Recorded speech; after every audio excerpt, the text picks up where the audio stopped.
2, 3, 4.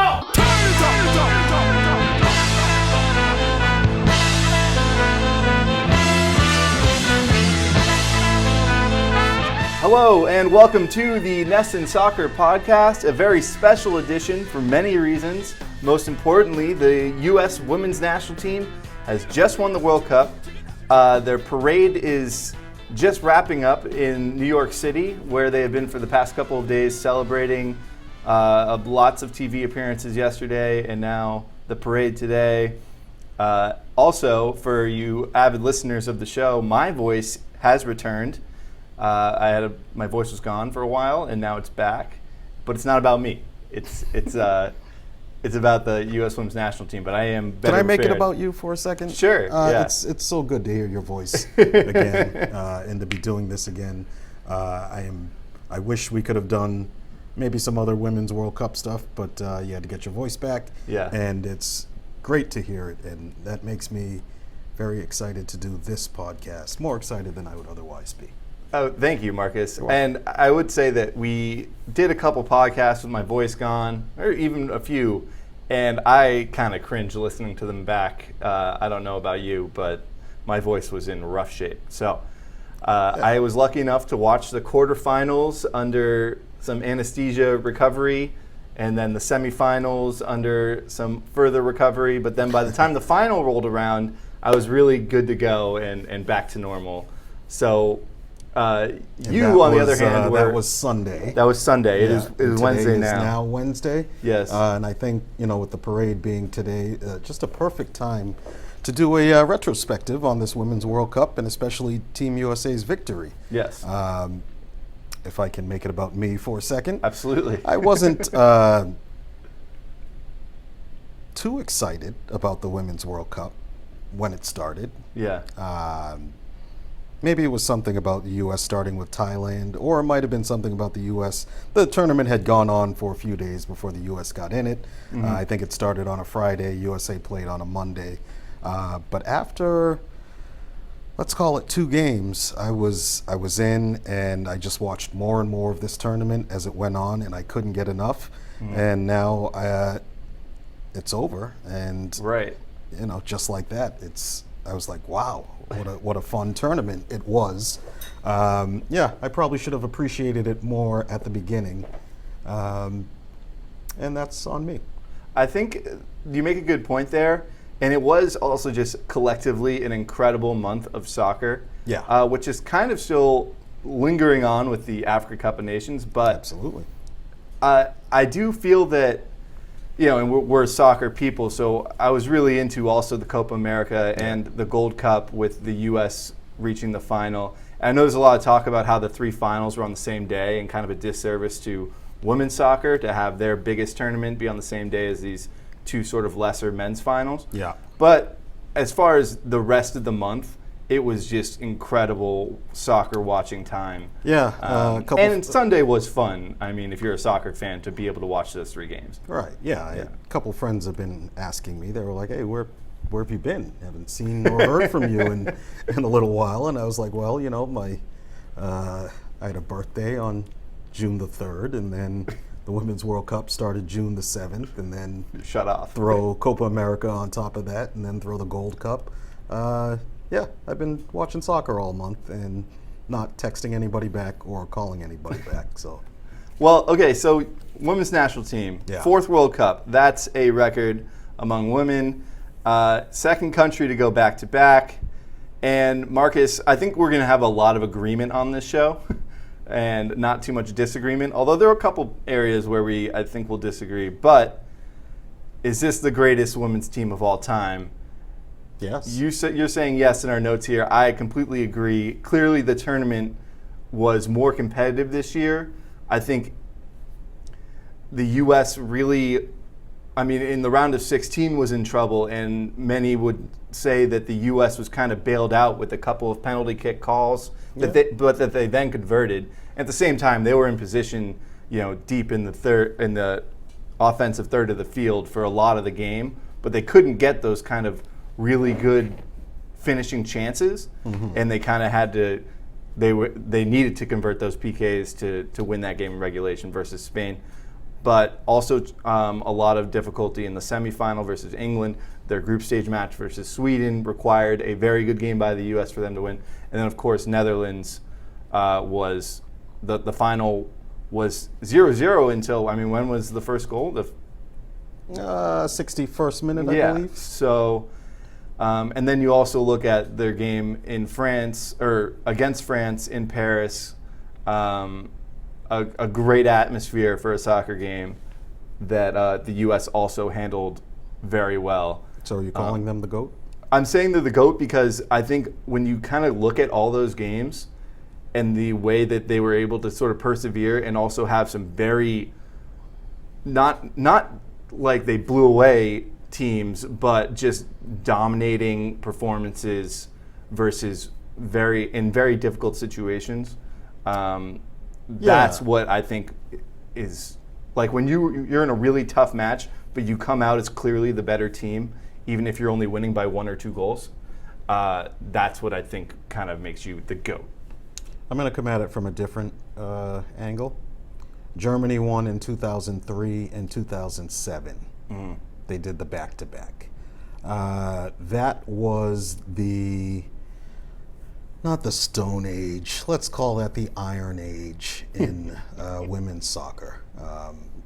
The landscape is absolutely night and day compared to then. Now, teams are investing, clubs are investing, and I don't think anybody will argue that this Women's World Cup was the most competitive of them all, other than maybe say Thailand, Jamaica, South Africa. Most of the teams were organized and at least competitive in all their games.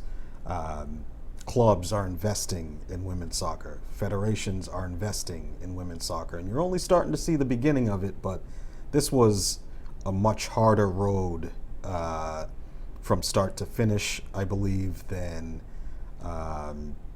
previous U.S. Women's World Cup victories. And doing it back-to-back is just, coming in with the favorites tag on you and, showing their confidence, cockiness, brashness, arrogance, whatever you want to call it, throughout the tournament. I think it gives a little extra weight to this team than to previous teams. All right, so how did they win the tournament? I think the numbers are kind of overwhelming. The record, 26 goals. Yeah. Half of them in one game. Right. We had the 2 top scoring players in the tournament in Megan Rapinoe and Alex Morgan. But shout out to England's Ellen White, who also had 6 goals. Yeah. So, and a pretty cool celebration. And I think it's easy for, obviously Megan Rapinoe got a ton of headlines throughout the tournament. Alex Morgan was a very huge name coming into the tournament. But it's kind of was more than just having 2 superstars or even a few superstars. It was, I don't want to, I'm stealing your notes, but there was a lot of depth on the U.S. team. Yeah, these are our notes. Right, they are out. We did discuss it together. The U.S. had the Golden Ball winner and the Bronze Ball winner, the Golden Boot winner, Rapinoe, the Silver Boot winner, Alex Morgan. Rose Lavelle won the Bronze Ball. Julie Ertz was criminally underrated and overlooked, but that is the nature of the position that she plays, is that when you are a defensive midfielder, the more you talk about them, usually the worse they're doing. And she was just awesome throughout this tournament. U.S., they won through depth of quality and the quality of depth. They had players like Kristen Press, who comes in, starts in the semifinals, scores the first goal. Lindsey Horan was arguably, one of U.S. top 3 players in the group stage, and then she could barely get off the bench in the knockout rounds. Alyssa Nair, I had her kind of circled her name at the start of the tournament as a big question mark because she is the one who is succeeding the great Hope Solo. And she had a couple shaky moments in the group stage and against Spain in the round of 16. Come the semifinal, she's got a penalty kick facing a penalty kick against England in the 80-something minute. I don't remember exactly which one. It was one of the last plays of the game. She made the save. Yeah. Now, it bears mentioning the penalty kick itself was it was terrible. It was a poor penalty taken, but she still made the save. And, she deserves the credit. She's now a world champion, and I guess, She did the job. Yeah. She did the job for sure. Hope Solo who? she did it quietly and, I don't know, humbly, which some fans like. Well, there's also, when we're talking about reasons for winning, fitness. I can't overstate this. And in my final recap, and which I'm sure you have read. Yes. One of the first thing I mentioned was that the United States outlasted the Netherlands in both halves of that final. The team started out fairly evenly, and then USA, put their foot on the gas and ended up getting the goals. And this tournament went on during a record heat wave in France. US had, they had an extra day's rest against the Netherlands, but in other games they were, short of rest, especially, I want to say the round of 16 or the quarterfinals. It was a fairly quick turnaround between the games. And full credit to Don Scott, who's the United States sports science guru. USA head coach Jill Ellis poached her from England, and what a difference she has made in this team over the last, I think we got her in 2010, but over the last decade or so. United States is way ahead of other countries in that department in terms of nutrition, rest, recovery, things like that. So, she was a real difference maker. And you mentioned Jill Ellis poached her from England. One of several great moves by Jill Ellis, who is also from England. Yes, but a U.S. citizen, I believe. She obviously deserves a ton of credit as head coach of 2 World Cup champion teams, but lost some heroes and some key players from the 2015 side. Yeah. Your goalie, Hope Solo, who is this Fired. sort of all-world goalie. Yeah. Abby Wambach, who's one of the best attacking players in U.S. soccer history. All-time leading goal scorer in and international Carli soccer Lloyd, history. who we have in her prime, who had a hat trick in the final. She went LeBron James against Japan. Right. Yeah. And so Carli Lloyd in this tournament was averaging 10 minutes a game at the end of games. Yeah, if that. And she's 37, I think. So obviously out of her prime. And is she that old? I think she is. But also, not just with that, and this also kind of cuts back to the fitness. 36. 36. 37 next week. Oh, wow. Well done, Mark. Also kind of a slightly aging roster, and we'll kind of get into this a little bit more in the end of the podcast, but the youngest player was Rose Lavelle, who's 26. But no, then I think there were younger players. She was the youngest regular, yeah. And but I mean, especially on the attacking side, I think Rapinoe's 33. Tobin Heath, I think, is 33 or 34. So that's kind of on the more age side, especially for soccer players. And for Jill Ellis to be able to manage all of that, Rapinoe going through the hamstring problem, missing the semifinal, coming back in the final, and really not looking like she was dealing with too much of a problem with the hamstring, although I'm sure she was battling through it. But a lot of credit goes to Jill Ellis, and I guess kind of like in link with Don Scott to keep everybody primed and ready to go, and using the entire roster, which is why the depth became maybe even more important than they thought it was going to be going into the tournament. Yeah. United States had the 2 goal scorers in the final, Rose Lavelle and Megan Rapinoe. They both had hamstring injuries in the semifinals, and they were able to turn that around and make the decisive contributions in the game in the final, which was, 4 or 5 days later. Back to Jill Ellis though. She used the whole squad. She took a little bit of heat for rotating the team after Thailand. She kind of played her B team against Chile, And, by the end of the 3 games, every field player had gotten minutes in the World Cup. So every U.S. player, they were all dialed in, focused, felt like they were valued contributors. And yeah, Jill Ellis, she gets a lot of criticism, a lot from fans.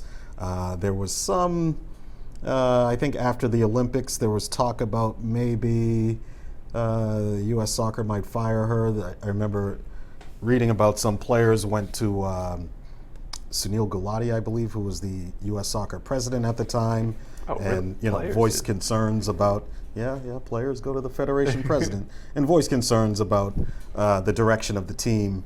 And Hope Solo, who was unjustly, in my opinion, fired from the team after the 2016 Olympics, was doing commentary for the BBC. She was writing articles for The Guardian, and it was fairly regularly she would criticize Jill Ellis for her tactics, being too conservative. There was one point I think she said something, her language will be much more colorful than mine, but she said Jill Ellis cracks under pressure, and she was really taking a lot of shots at her. And, at the end, Jill Ellis is now the only coach to have 2 Women's World Cup titles on her resume. Not bad for somebody who is not bad at all. Under perpetual pressure. Right. Her job is. So we're going to move on to what it means, but before we do, I just want to say my favorite on-field moment was Rose Lavelle's goal and kind of just the run from just beyond midfield to just beyond the 18. And I just love that it was her that scored, being the youngest starter in the final, at least for the U.S. I'm pretty sure for the whole game as well. Yeah, and she had been playing really well. Yes. Throughout especially the knockout rounds, where, she kind of displaced, I think it was Lindsay Horan, in the midfield, which, caused a little bit of head scratching. Well, that's the kind of thing that I feel like we talk about a lot, where you need players to earn their spot. Mm-hmm. When you are taking over a starting role within a World Cup, that is earning your spot. You're not doing that unless you are the best player for that option, for that position. And you could just see kind of the pure joy and exhilaration on her face to be kind of achieving all of her goals within one play. Yeah, it was a just reward for as well as she'd been playing. She deserved a goal, and I think Megan Rapinoe talked about that after the final. All right, so what does it mean? We're going to start with on the field. Obviously, it means a lot both on and off the field, but there is just the fact that they beat kind of what appeared to be the best possible competition. The cards were stacked against them as much as they could be with who they were facing. Europe had 7 of 8 quarterfinalists. As we said earlier, Europe as a whole has been investing much more into women's soccer in the past, let's call it 5 And this years. was, it's almost like, we're seeing the same thing on the men's side in the Men's World Cup, where Europe is the center of power. Mm-hmm. Europe has had, I think only Brazil has won a Men's World Cup this century. The rest of the champions have come from Europe. In the 2018 Men's World Cup, I want to say all of the semifinalists were, France, Belgium. Who did Croatia beat? England. Yeah. All the semifinalists were from Europe. You saw that the other confederations are falling behind. Something similar, I think, is happening on the women's side, where European countries and European clubs are investing their considerable resources into the women's game. More clubs are forming fully professional teams where the women don't have to have another job to make ends meet. They play soccer, they train, they take care of themselves, and this is how they earn their living.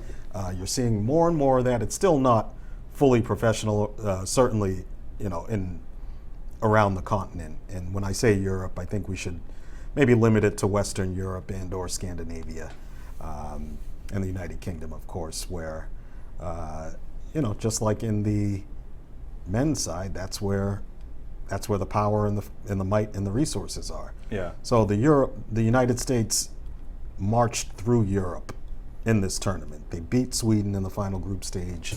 That's Sweden, the runner-up in the 2016 Olympics. The Sweden beat the U.S. in the semis of the Olympics as well. The cowards, according to Hope Solo. Yes, I mean, Sweden, they held U.S. to a 2-0 game in the final group stage. Let me make sure Sweden was the runner-up. Yeah, Sweden lost to Germany. Germany was the Olympic Games winner. United States beat Spain, an improving team. United States beat France in the quarterfinals in the game that, everybody that's looking forward to this game and talking about it. It's like if the U.S. is going to lose, it's going to be here. Yeah, and there was so much support for France. France got Women's World Cup fever big time, and United States beat them. They beat England, who were the European Championship semifinalists in 2017 and the World Cup semifinalists in 2019. Big team. And then they beat the Netherlands in the final, the 2017 European champions, the 2019 World Cup runner-ups. So, this United States had a hard road to go through, and they walked the walk. Beyond facing European, or we talk about the European women's soccer on the rise, but I look at back in the U.S. how college soccer programs across the country, we're talking, 300 maybe, over 200 women's college soccer programs throughout the country. That's obviously talking all divisions, but you look at the highest, I'm talking about North Carolina, Stanford, UCLA, I believe Penn State's women's soccer program is very large. All these women's soccer programs who, through Title IX, have large investments into development of women's soccer players from the ages of 18 to 22, which, as we know, is a vital time for development of a soccer player. That is kind of this built-in, institutionalized schooling of soccer players that I think really only exists here, or in the United States. At that level, yes. At that level. And you do mention, if the Juventuses and the Manchester United and all these clubs start investing in their women's teams, then they could, I think, pretty quickly begin to rival the college institutions in the U.S. as far as development of soccer. But right now, I think that's a huge advantage for developing players. We've talked about Rose Lavelle, who's kind of fresh out of University of Wisconsin, and that's not even necessarily, I don't necessarily think of the women's soccer program when I think of the University of Wisconsin, but it's just, that's where she was for 4 years, and then she goes from that to essentially being ready to make her way into the women's national team.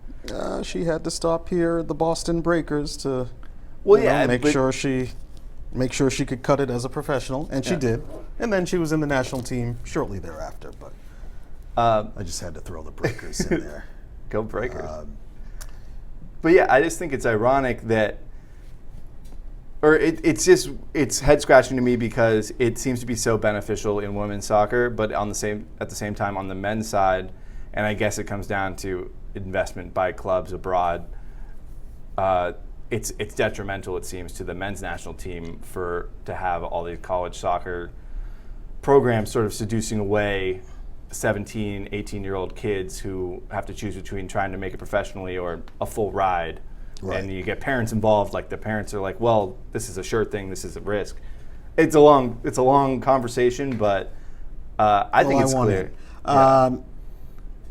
College soccer, Title IX, have been immensely beneficial to women's soccer in the United States, the U.S. women's national team to date. Mm-hmm. Going forward, and let's say starting in 2024, maybe maybe starting 10 years from now, I think it will be a detriment, because once major clubs in Western Europe and major clubs in South America commit themselves to developing women's players as full professionals, the United States is going to be in trouble, because those teams and players will be playing for, I don't know, 8 to 10 months, just like the men. They'll be training every single day. Their seasons will be long. They'll be turning professional at 15, 16, 17, and going up against professionals, getting professional training with real professional infrastructure and resources. They're just going to start producing more players than they currently do, and those players will be better. As long as soccer is still governed, soccer for 18 to 22-year-olds, as long as the NCAA still governs it, you have 3-month seasons. There's talk of introducing a spring season, but you're still going to have 5 to 6 months max. And just how, I'm not saying college soccer is holding back the U.S. men's team. I think maybe it did for a long time, where 18-year-olds their developments were being stunted. They were stunted compared to their peers in other major soccer countries. Just by playing shorter seasons. The coaching not as good. Competition not as good. Yeah. Playing against other 18-year-olds versus playing against grown-ups. So I have a feeling that these things that have propped up the U.S. women's team to date, might hold them back, and that's where the NWSL has to step in. They have to really invest. That's where fans have to step up to make the NWSL more valuable, watch more games, so that the best players will start becoming, NWSL teams will start training the best players that are age 16 and up versus 22 and up. Yeah. Well, you kind of just said it. On the field, interest in soccer, how long will it last? Will the NWSL see a spike in their viewership?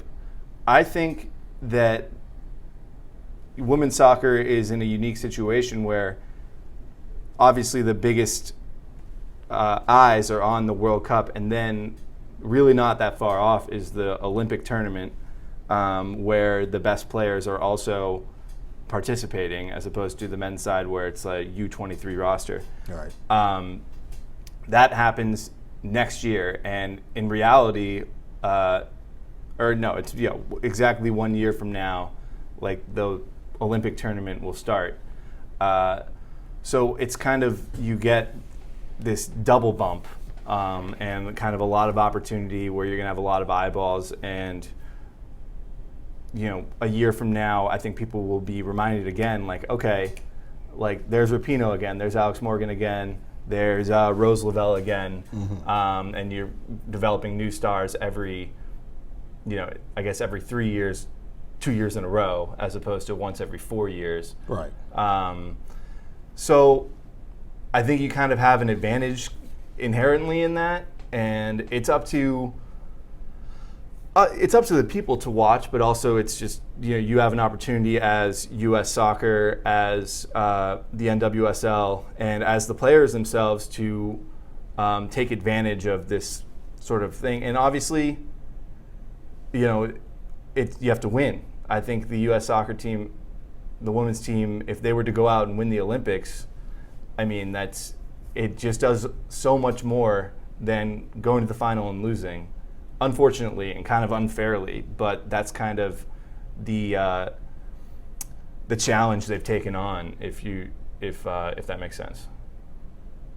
Yeah, it does in a sense. I've been reading, the last few days about. We go through this exercise every 4 years. After every World Cup that the United States is in it, has soccer finally arrived?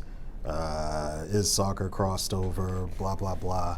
I know what's going to happen. a month from now, people are going to stop talking about the U.S. women's team. Yeah. They'll go on a victory tour. They'll sell out some stadiums, but you're not going to have 20 million TV viewers for these games. You won't have 2 million for these games. And this is just the nature of soccer in the United States during World Cups. Interest spikes, and then like the tides, it flows away. Mm-hmm. And how long will it last? I don't know. I think some of the off-field things will make this team a little bit more, give it a little more staying power in the public eye. But, as for soccer, I'm not expecting a big bump for the women's professional leagues. What you're seeing really in other countries is that interest is picking up, and I would expect the interest in those countries to remain higher than it is, in these intervening years than it does than it is in the United States.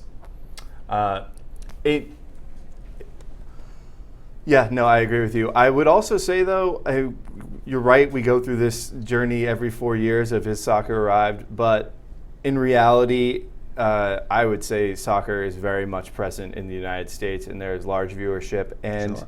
I think you and I know, maybe because we've put in the effort, where to go to watch a game, where we can surround ourselves with soccer people. But it's just kind of like, it just takes that desire if you want it to be part of your life or not. Yeah. And I frankly would recommend it because it's great. But it's a lot of fun. Yeah. Anyway, so let's get to these off the field things, which obviously naturally sparked tons of headlines.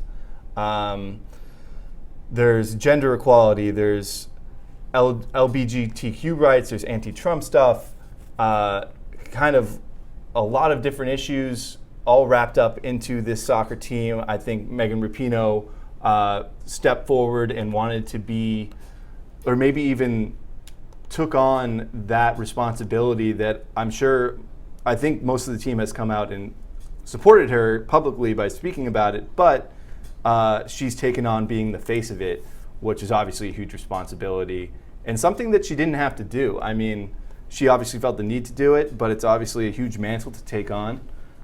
So all the props to her for kind of stepping up and saying, we constantly talk about athletes using their platform. She's maximizing her platform. Absolutely.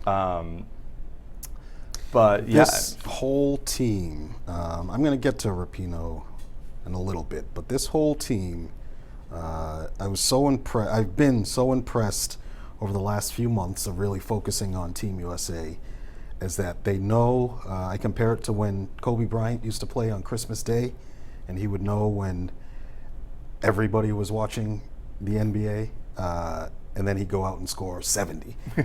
This U.S. team knows when the lights are on and when the attention is on them. When they're playing maybe the She Believes Cup and these minor international events, they're playing games, they're winning, losing, or drawing, but the off-field stuff, they don't represent as much as they do during the World Cup. Yeah. And they timed the spike in their performance perfectly, and they also timed the spike in their activism, and activism for gender equity, for under the banner of equal pay. Yeah. With the United States men's team, their activism for LGBTQ rights, and just an overall counterweight to the current political climate in Donald Trump's America. They are divisive in that I don't want to say all of Trump's base, but let's say let's call it Trump's base. Not so. They weren't happy with Megan Rapinoe. They weren't happy with the team supporting Rapinoe, her saying that she's not going to go to the effing White House. Now that video came out. She'd said that a month or two ago. Right. The video came out after 1 or 2 games, I believe, into the tournament, and it made headlines and it drew a response. It definitely seemed, if you hadn't known, it would basically seem like she said it after the first game. Yeah. When asked if she would go to the White House. So I said they're representing the United States and they're doing it on their own terms, which I love that about them. It's fantastic. Not the terms that they're doing it, just the fact that they're doing it their own way. Yeah. It gives them real personality. Yeah. And something to kind of, like you said, like it'll. And I think some of the previous winners of previous American teams that won the World Cup were missing a little bit of that. I think that's a problem with in any sport. I mean, you look at. Well, I don't want to get into other sports and other championship teams, but sometimes you just forget about various championship teams based on the fact that, like, they went out, they won, and then it ended, and you don't really remember anything specific about anybody on the team or whatever. And this U.S. team gives you so much to remember. Yeah. I mean, we remember the past teams, but this team, I think they stood for something bigger than soccer, bigger than sports, and I dig that. So we have seen actual impact in the U.S. Senate as they have introduced this bill where they will stop funding for the 2026 World Cup in the U.S./Mexico/Canada. So they won't have any public funds for anything related to the World Cup in 2026 until the U.S. Soccer Federation pays women equally. This is, I think, as significant as anything, not just because, it's the U.S. Senate, but it's like this is actual action taking place, whereas there's so much talk all around the world and all around the country these days about we want this, and like where's the actual action taking place? Yeah. Well, here's the action. It looks a little bit like lip service to me, but I'd like to see the Senate pay their own staff equally. Yes, I mean, congrats for the senator for introducing such a bill. You saw today New York City and New York State strengthen their equal pay by gender laws that currently exist. So they've been, there's some movement. How much of it is just symbolic? We'll see. I get the sense that what New York has done is a little bit more significant, tangible, practical, than what the senator has introduced. I kind of come back more to the U.S. Soccer Federation in all of this because I think there's one side of the argument where it's very logical and kind of mathematical of, you see all these things maybe online, different articles that say, all right, the men's World Cup generated $6 billion or whatever, and the women's World Cup generated whatever, hundreds of million. And like obviously it's a big difference. But then you specify, all right, the U.S. men's national team has generated X amount of dollars, the U.S. women's national team has generated X more dollars.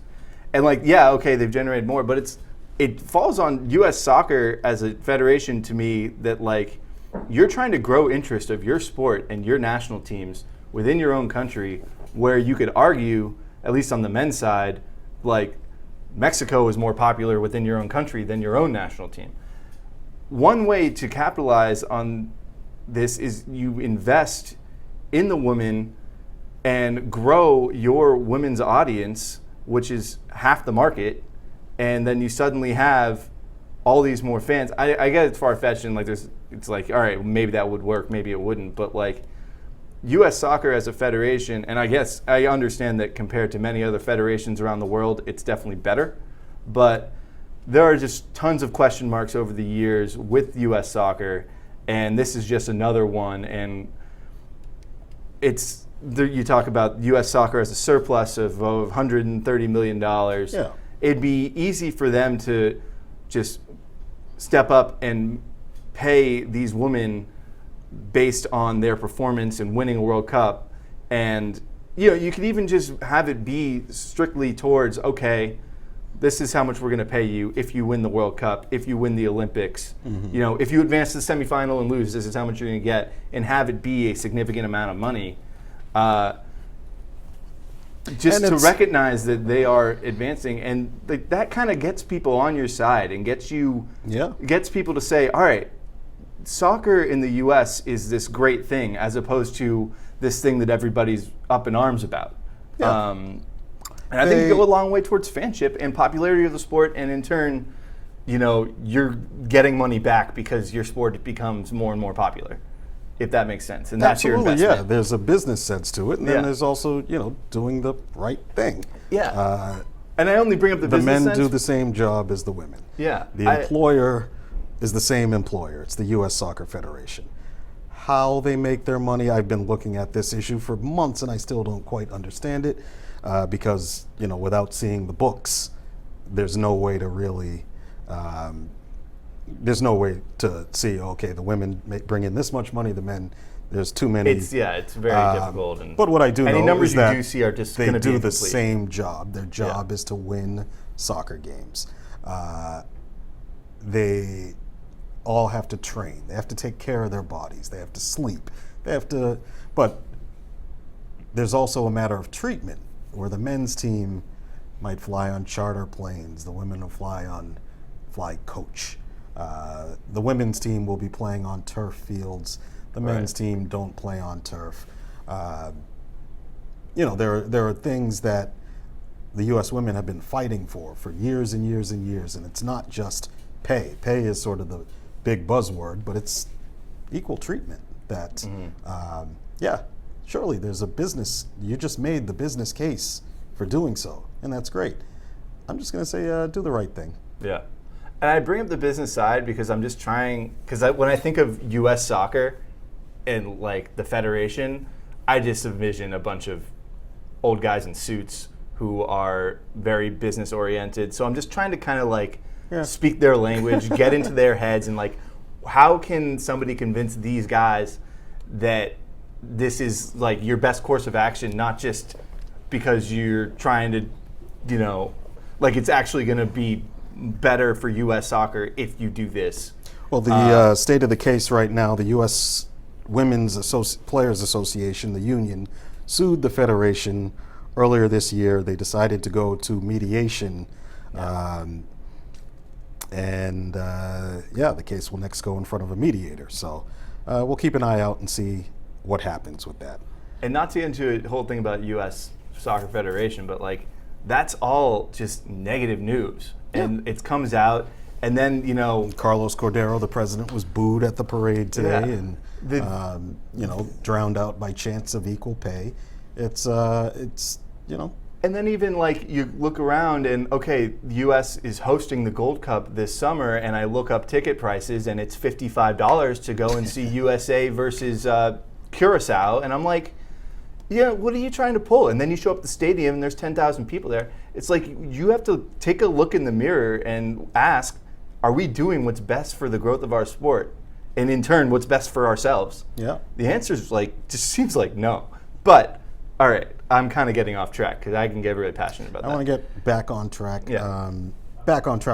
Megan Rapinoe has just become an icon over the last month. I was a big fan of hers, and I have been for years. But, she has represented herself. She projected herself onto the world stage so well. There was the bright lights were put on her when Donald Trump mentioned her in a tweet, and all she did was raise her game, carried the U.S. team through the knockout rounds, scored both goals against Spain, just scored and scored and scored.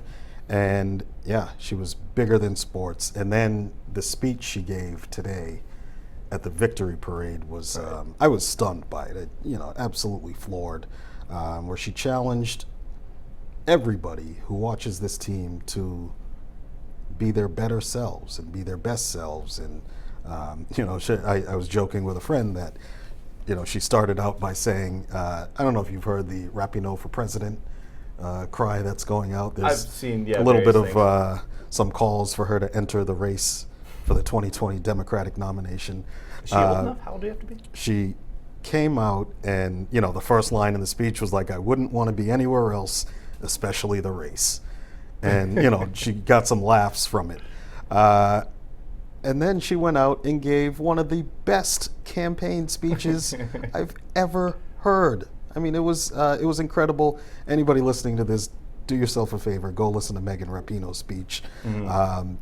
She is, this was her World Cup, and all the acclaim and the exposure and the publicity that's going to come with it, she deserves it. There's going to be a lot of criticism, and there's a lot of terrible things are said about her on the internet for the most part. But, wow. All right, well said. I don't think I need to add anything to that. Yeah. Well, next up for this U.S. team, yes. We are running out of time. Right. Can they win the 2020 Tokyo Olympics, Summer Olympics in Tokyo? Yes. No team has ever won the Olympic gold medal the year after they won the Women's World Cup. And that is I thought back-to-back was going to be the biggest challenge. No, the biggest challenge now follows the biggest challenge. Can they win the gold medal after the World Cup? Their forward line, they're all 30 plus. If this was the Olympics were 3 or 4 years from now, I'd say no, but it's just next year, so maybe they can hold on.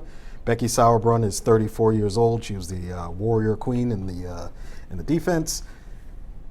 The midfield, I was looking at their age profile. They're all pretty young, in their 20s, so I don't have too many concerns about that. But how effective will Megan Rapinoe be? How effective will Carli Lloyd still be around? Can Becky Sauerbrunn, maintain her current level? And I think they need to give Julie Ertz the captain's armband because she's just that good.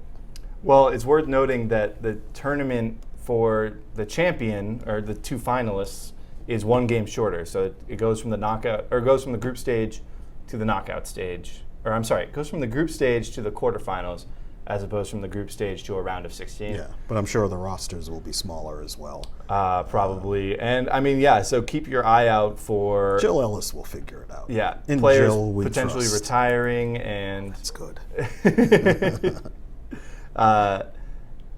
a lot to take place over the next year, and if there's any major injuries, like things like a torn ACL, like that, if that were to happen in the NWSL season the next month, that would probably mean they're out of the Olympics next year. But they will start off as favorites, yes, as absolutely. they deserve.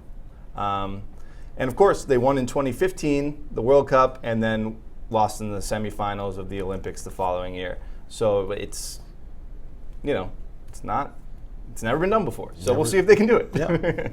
All right, Marcus, do we want to hit anything else? Do you think we're out of time? No, I think we're good. Okay.